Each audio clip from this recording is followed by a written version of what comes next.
Physics solution में आपका स्वागत है। हम क्लास 12th की फिजिक्स का चैप्टर 6 डिस्कस कर रहे हैं, जिसका नाम है विद्युत चुम्बकीय प्रेरण। और आज की वीडियो में हम लोग ये जानेंगे कि एक समान चुंबकीय क्षेत्र में उत्पन्न प्रेरित विद्युत वाहक बल। ठीक, और इससे प्रीवियस वीडियोस में हम लोग ये डिस्कस कर चुके थे कि फैराडे के नियम क्या होते हैं, ठीक, लेंज का नियम क्या होता है, ये सारे हमने डिस्कशन इसमें कर लिया था। और आज की क्लास में हम लोग ये जानेंगे एक समान चुंबकीय क्षेत्र में उत्पन्न प्रेरित विद्युत वाहक बल। ठीक, तो कैसे करना है, ये प्रूफ कैसे हमें करना पड़ेगा। तो एक काम करते हैं बेटा, यहाँ पर हम एक को मैग्नेटिक फील्ड ले लेते हैं। ठीक, और मैग्नेटिक फील्ड मैंने कुछ ऐसे लिया है बेटा, ये इसका मतलब क्या होता है, अभिलंबत अंदर की ओर, है ना, अभिलंबत अंदर की ओर। ये अपनी मैग्नेटिक फील्ड है। ये जो मैं सिंबल बना रहा हूं, इसका मतलब क्या है कि चुंबकीय क्षेत्र किधर है, अभिलंबत अंदर की ओर है। ठीक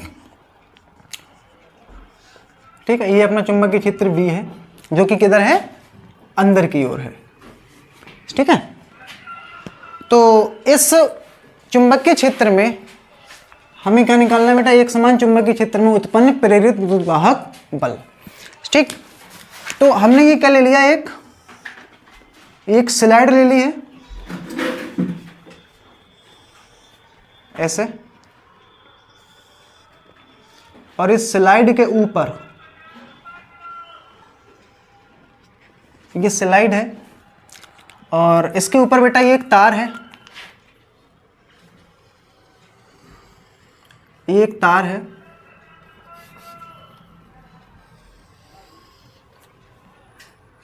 ठीक, जिसकी लंबाई कितनी है बेटा, L है।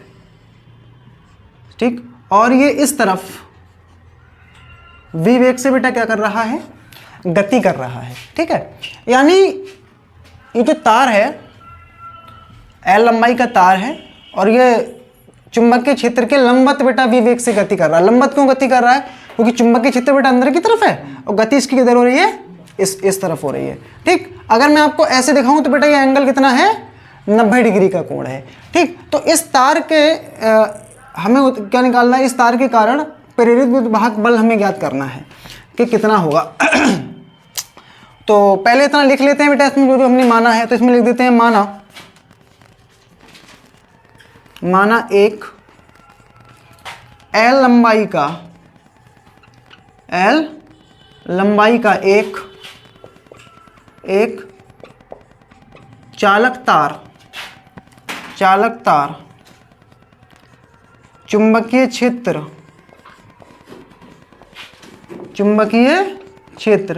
V के लंबवत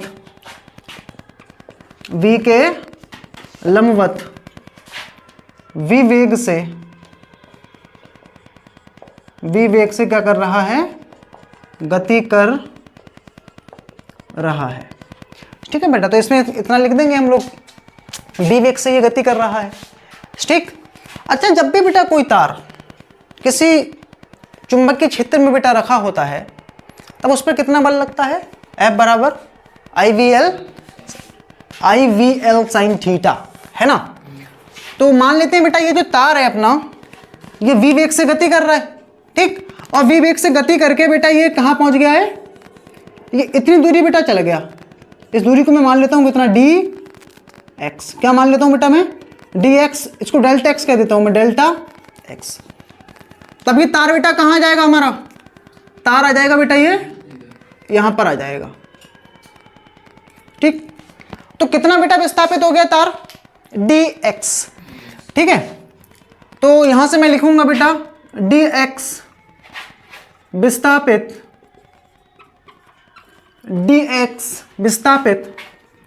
होने में तय किया गया क्षेत्रफल, अब जब बेटा हम क्षेत्रफल तय करेंगे तो ये dx बहुत छोटा होगा, तो क्षेत्रफल भी हमें कैसा मिलेगा, बहुत छोटा। तो डेल्टा A इक्वल टू क्षेत्रफल का बेटा ये क्या बन गया, एक तरीके से देखा जाए तो ये क्या बन गया बेटा, एक आयत क्या होता है, लंबाई गुणा चौड़ाई। तो लंबाई तो बेटा L ही रहेगी, बट ये जो चौड़ाई है ना बेटा, चौड़ाई का काम कौन करेगा, डेल्टा एक्स। तो मैं यहाँ क्या लगा दूंगा, डेल्टा, यहाँ लगा दूंगा बेटा मैं डेल्टा एक्स लगा दूंगा यहाँ पर। ठीक, तो ये बेटा मान आ गया अपना किसका, डेल्टा ए का बेटा ये मान आ चुका है। ठीक, अब तो बेटा क्षेत्रफल निकाल लिया हमने। ठीक, अतः फ्लक्स, अतः चुंबकीय फ्लक्स। ठीक, चुंबकीय फ्लक्स का बेटा फॉर्मूला होता है फाई बी बराबर इक्वल टू क्या होता है बेटा, ये बी ए कॉस थीटा। तो यहाँ ए का बेटा काम करेगा डेल्टा ए। याद रखना बेटा, ये इस चैप्टर में जितने भी हमारे जो प्रूफ हैं उनमें हमें क्या करना पड़ेगा बेटा, फ्लक्स निकालना पड़ेगा पहले, और फ्लक्स से पहले बेटा क्षेत्रफल चाहिए था हमें, क्योंकि हमें क्षेत्रफल लगाना पड़ता है यहाँ। तो जितने भी बेटा प्रूफ हैं आपको ये याद रखना है कि सब फ्लक्स निकालेंगे और फ्लक्स से पहले एरिया निकालेंगे। ठीक है बेटा, ये दोनों चीज़ें निकाल के हम लोग क्या करेंगे, फैराडे का द्वितीय नियम लगा देंगे। ठीक, प्रूफ हो जाएगा। तो यहाँ लगा देते हैं बेटा सारी वैल्यूज, v को v रखेंगे और डेल्टा ए का मान यहाँ से लगा देंगे A L into delta x, ये v हो गया और ये डेल्टा ए का मैंने मान लगा दिया। ठीक, कॉस, यहाँ पर बेटा ये जो कॉस है ये एंगल होता है बेटा v और a के बीच का। किसके बीच का एंगल होता है, b और a के बीच का। ठीक, तो यहाँ बेटा एंगल कितना हो जाएगा अपना, ये 0 डिग्री। तो यहाँ हो जाएगा बी एल डेल्टा एक्स और कॉस 0 का मान बेटा 1 होता है। ठीक, तो ये आ गया बेटा अपना क्या, फ्लक्स निकल के आ गया। इतना क्या निकल के आ गया बेटा, ये फ्लक्स निकल के आ गया। अब लगाएंगे बेटा फैराडे के द्वितीय नियम से, फैराडे के द्वितीय नियम से। द्वितीय नियम बेटा क्या होता है, E बराबर क्या होता है बेटा, E बराबर माइनस डी फाई वी बटे में डी फाई टी। सारी वैल्यूज बेटा यहाँ पुट कर देते हैं। तो यहाँ से बेटा जो चुंबकीय फ्लक्स निकालेंगे ये भी हमें कैसा मिलेगा, बहुत थोड़ा सा मिलेगा, तो डी फाई लगा दिया। ठीक है, तो यहाँ से बेटा मान उठा के यहाँ लगा देंगे माइनस का वी एल डेल्टा एक्स बटे में डेल्टा टी। ठीक, और बेटा ये हमने चैप्टर 3 में बेटा पढ़ते हैं 11th की क्लास में, ये जो dx अपॉन dt होता है, dx अपॉन dt ये बेटा किसके बराबर होता है हमारा, ये v के बराबर होता है। विस्थापन परिवर्तन की दर को हम लोग क्या कहते हैं, वेग कहते हैं। ठीक है, तो इसकी जगह पे मैं लगा दूंगा माइनस वी एल और ये v। तो ये निकल के आ गया बेटा अपना क्या, विद्युत वाहक बल। अगर हमें केवल वैल्यू चाहिए तो आ जाएगी अपनी ये वी एल। ठीक, तो इतना बेटा क्या हो जाएगा, ये प्रेरित विद्युत वाहक बल।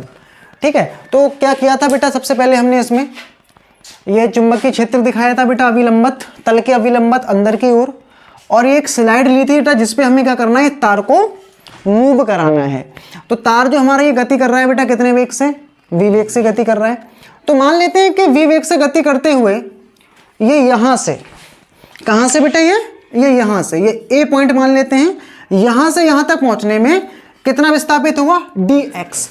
तो हम ये निकालेंगे बेटा कि dx विस्थापित होने में तय किया गया क्षेत्रफल। तो ये जो क्षेत्रफल है बेटा इसको निकाल लेते हैं। क्षेत्रफल क्यों निकाल रहे हैं बेटा, क्षेत्रफल इसलिए निकाल रहे हैं क्योंकि आगे हमें क्या निकालना है, फ्लक्स निकालना है। फ्लक्स के लिए क्षेत्रफल की रिक्वायरमेंट होती है, तो क्षेत्रफल निकालेंगे यहाँ। और क्षेत्रफल का फॉर्मूला होता है डी एरिया बराबर लंबाई गुणा चौड़ाई। तो लंबाई की तो लंबाई ही रहेगी ये वाली, चौड़ाई का काम कौन करेगा, dx। यहाँ तो dx लगा दिया। ठीक, उसके बाद बेटा फ्लक्स निकालेंगे। फ्लक्स का फॉर्मूला होता है बी ए कॉस थीटा। ठीक है, तो बी ए लगाने के लिए हमें डेल्टा ए निकालना पड़ेगा, कुछ अल्पांश क्षेत्रफल के निकाल रहे हैं, तो हमें फ्लक्स भी कैसा मिलेगा, अल्पांश मिलेगा। तो यहाँ लगा दिया डी, और इसका ये मान लगा देंगे यहाँ से। ठीक है, और कॉस 0 हो जाएगा ये। ठीक है, तो कॉस 0 1 होता है, तो D L V L delta x. Faraday का द्वितीय नियम लगा देंगे यहाँ पर, और फैराडे का द्वितीय जो नियम है बाकी सारी वैल्यू रख के बेटा हमारा ये आ जाएगा। ठीक, अगला प्रूफ करते हैं इसमें। तो इसमें हमें अगला प्रूफ पढ़ना है। इसमें लिखा है एक समान चुंबकीय क्षेत्र में घूमती हुई छड़ के सिरों पर उत्पन्न विद्युत वाहक बल। ठीक है, तो सबसे पहले क्या करेंगे, इसमें चुंबकीय क्षेत्र ले लेते हैं। और चुंबकीय क्षेत्र किधर लेना है बेटा हमें, या तो बाहर की तरफ या फिर अंदर की तरफ। ये हमने चुंबकीय क्षेत्र ले लिया बेटा ऐसे अंदर की ओर। ठीक है। ऐसे चुंबकीय क्षेत्र बेटा हमने ये अंदर की ओर ले लिया है ऐसे। तो ये चुंबकीय क्षेत्र को भी मान लेते हैं। चुंबकीय क्षेत्र में घूमती हुई छड़ के सिरों पर उत्पन्न विद्युत वाहक बल। तो ये बेटा कोई छड़ है देखो हमारे पास, ठीक है। आप इससे समझ सकते हो ये कोई छड़ है, ठीक, ये अपने पास छड़ है और ये ऐसे बेटा घूम रही है कहाँ पर, चुंबकीय क्षेत्र में। ये जो घूम रही है ये बेटा क्या बना रही है, एक ये क्या है, ये तो छड़ घूम रही है बेटा, ये क्या बन रहा है, एक वृत्त बन रहा है ना बेटा। ये क्या बन रहा है, ये वृत्त। तो ऐसे ही बेटा जब ये घूमेगी यहां पर तो क्या बनेगा, एक बेटा ये वृत्त बनेगा कुछ ऐसा, है ना। ये मिटा दे रहा हूं जिससे डायग्राम थोड़ा क्लियर दिखे यार, ठीक है। मैं इसको मिटा रहा हूं ऐसे। तो ऐसे बेटा घुमाएंगे हम इसको पकड़ के, ये छड़ घूम रही है इसके अंदर, ठीक है। तो ये छड़ घूमने से क्या होगा बेटा, इस टाइप का ये एक सर्किल बनेगा। और जब सर्किल बनेगा तो जाहिर सी बात है बेटा इसका कुछ ना कुछ केंद्र भी होगा, है ना। केंद्र को मान लेता हूं मैं O, ठीक। और एक चीज देख रहा हूं बेटा इसमें, इसकी जो लंबाई है, जैसे ये इतनी लंबी छड़ है ये, अगर मैं इसको पकड़ के बेटा घुमा रहा हूं, ठीक, इसको मैं पकड़ घुमा रहा हूं तो इसमें क्या होगी बेटा, एक त्रिज्या भी होगी। इसको मैंने क्या मान लेता हूं, इस त्रिज्या को बेटा मैं मान लेता हूं, मतलब ये जो छड़ है यही त्रिज्या बन जाएगी हमारी, है ना। और त्रिज्या कितनी बनेगी बेटा, ये मान लेते हैं ये बेटा कितना है, इसकी लंबाई है L। कितनी लंबाई है बेटा इसकी L लंबाई है, ठीक। तो इसमें पहले मान लेते हैं, माना एक स्मॉल L लंबाई की छड़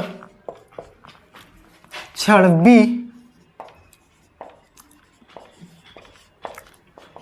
चुंबकीय क्षेत्र में ओमेगा कोणीय वेग से क्या हो रही है, घूम रही है, ठीक है।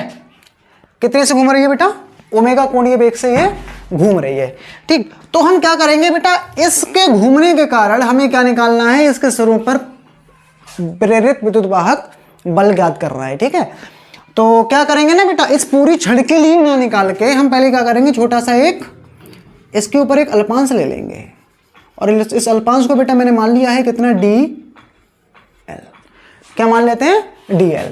तो आगे मैं यहां लिखूंगा बेटा अल्पांश, किसके लिए, अल्पांश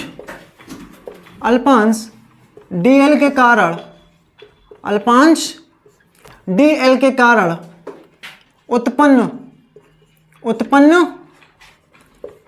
प्रेरित विद्युत वाहक बल। अल्पांश के लिए निकाल रहा हूं बेटा मैं, ठीक है, छोटे से अल्पांश के लिए।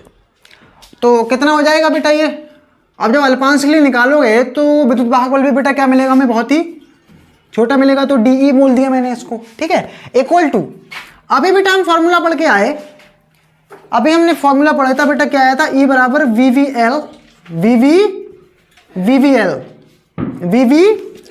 तो यहां पर क्या आएगा बोलो, V डेल्टा L, ठीक है। कितना आएगा बेटा, डेल्टा DL या डेल्टा L। और यहां बेटा जब भी कोई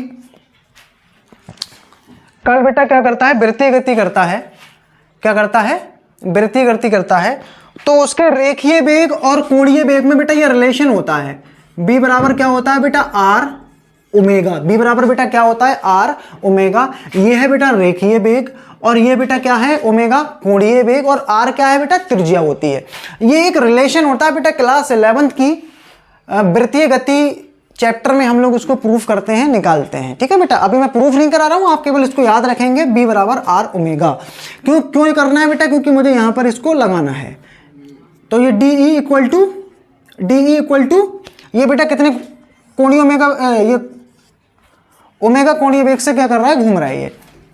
तो यहां हो गया बेटा V, और यहां V का बेटा मान लगा देंगे, कितना हो जाएगा ये R का बेटा काम कौन करेगा, त्रिज्या हमने कितनी मानी है इसकी, L मानी है, ठीक है। तो यहां मुझे लगाना बेटा पड़ेगा L ओमेगा हो जाएगा बेटा, ये कितना हो जाएगा, ये L ओमेगा। तो ये थोड़ा नीचे से लगा देता हूं मैं, DE बराबर V, और V की जगह पे लगा दूंगा बेटा मैं L ओमेगा, और ये L हो जाएगा। ठीक है, अब हम क्या करेंगे बेटा, दोनों ओर क्या कर देंगे, दोनों समीकरण एक बोल देते हैं इसको, दोनों ओर क्या करने पर, दोनों ओर समाकलन करने पर, दोनों ओर बेटा इसको समाकलन कर देते हैं। तो ऐसा हो जाएगा बेटा समाकलन d e equal to v l omega d l, ये ऐसे। अच्छा लिमिट लगाते हैं बेटा। अच्छा स्टार्टिंग में इसका कोणीय वेग कितना होगा, 0। ठीक है, यानी 0 लंबाई पर इसका बेटा, 0 लंबाई पर विद्युत वाहक बल कितना होगा, 0। ठीक है, तो मान लेते हैं बेटा बाद में बढ़ के कितना हो गया, E, और लंबाई हमने कहां तक बेटा बढ़ाई है इसकी, L तक। ठीक, तो D का बेटा समाकलन क्या होता है, E, लिमिट लग जाएगी बेटा E से 0 इक्वल टू, यहां से कुछ बाहर आएगा बेटा, एक तो B बाहर आएगा। क्यों आएगा B बाहर, क्योंकि बेटा B का मान यहाँ कांस्टेंट होने वाला है। ठीक है, और बेटा क्या बाहर आएगा, यहाँ से ओमेगा भी बाहर आएगा। ओमेगा बेटा क्यों बाहर आएगा, क्योंकि एक समान कोणीय वेग से घूम रही है। कितने वेग से, एक समान कोणीय वेग से। तो अंदर बेटा ये बचेगा अपना L dl, कितना बचेगा बेटा अंदर, L dl, और लिमिट लगेगी 0 से L। ठीक है, अब इसका हमें पहले समाकलन करना पड़ेगा। इसकी लिमिट पहले हटा देता हूं मैं, E की जगह पे E रखेंगे और E की जगह पे 0 रखेंगे।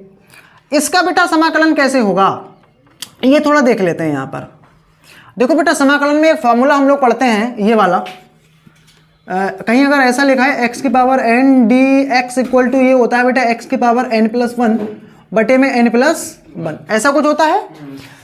अब यहां पर आप चेक कर सकते हो बेटा, l का काम कर रहा है, यहाँ x का काम कर रहा है l, n की पावर 1 है, dx dl।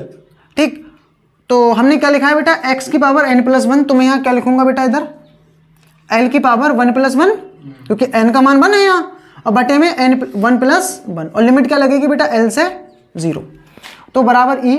यहाँ से ये एक और एक 2, यानी v ओमेगा बटे में 2 हो जाएगा ये। ठीक, अंदर ये बेटा बचेगा आपका l की पावर 2, l से 0, लिमिट लग देता हूँ मैं यहाँ पर, ये हो जाएगा v ओमेगा बटे में 2, b ओमेगा बटे में 2, और ये हो जाएगा आपका l स्क्वायर माइनस के 0 का स्क्वायर। तो ये फाइनली बेटा हमारा बचेगा 1/2 में लिख सकता हूँ इसको, 1/2 v ओमेगा और ये l स्क्वायर। तो ये बेटा हमारा एक प्रूफ निकल के आया बेटा, किसके लिए, जब हम एक समान चुंबकीय क्षेत्र में किसी छड़ को क्या करेंगे, पकड़ के घुमाएंगे, तब उसमें जो विद्युत वाहक बल उत्पन्न होगा वो बेटा इतना होगा। ठीक है, तो 1-2 सवाल कर लेते हैं इसके ऊपर। तो इसमें ये सवाल है, इसमें लिखा है 2 मीटर लंबी छड़ 5 × 10⁻² वेबर प्रति मीटर स्क्वायर के एक समान चुंबकीय क्षेत्र में 10 मीटर प्रति सेकंड के वेग से गति कर रही है। ठीक है, गति कर रही है। प्रेरित विद्युत वाहक बल की हमें गणना करनी है यहाँ पर। ठीक है, तो कैसे निकालेंगे बेटा इस क्वेश्चन का आंसर। 2 मीटर लंबी छड़ है, तो L का मान हमें दे रखा है बेटा 2 मीटर, और ये 5 × 10⁻² वेबर प्रति मीटर के एक समान चुंबकीय क्षेत्र में, ये B का मान है, कितना है, 5 × 10⁻² वेबर प्रति मीटर स्क्वायर, और V का मान हमें बेटा वेग भी दे रखा है 10 मीटर प्रति सेकंड। तो प्रेरित विद्युत वाहक बल मतलब E का बेटा मान हमें यहाँ से क्या करना है, फाइंड करना है। तो E बराबर बेटा क्या होता है, और मोड में निकालेंगे बेटा इसका मान, तो हो जाएगा बेटा ये VVL। तो B का बेटा मान कितना दिया है, 5 × 10⁻², और V का बेटा मान है यहाँ पर 10, और L का मान है आपका 2 मीटर। ठीक, तो ये बेटा कितना हो जाएगा, 5 दूनी 10, और 10 की गुणा 100 से करेंगे तो 10 की पावर ये -2 हो गई बेटा, और ये हो जाएगी 50 दूनी 100। तो आप देख सकते हो बेटा ये भी 10 की पावर 2 बनेगी, और ये भी 10 की -2 है, तो आपस में कट के बेटा कितना आ जाएगा, ये 1 आ जाएगा, यानी 1 वोल्ट बेटा आंसर हमारा ये आ जाएगा इसमें। ठीक है, ऐसे बेटा इस फॉर्मूले के ऊपर ये क्वेश्चन बन सकता है। ठीक है।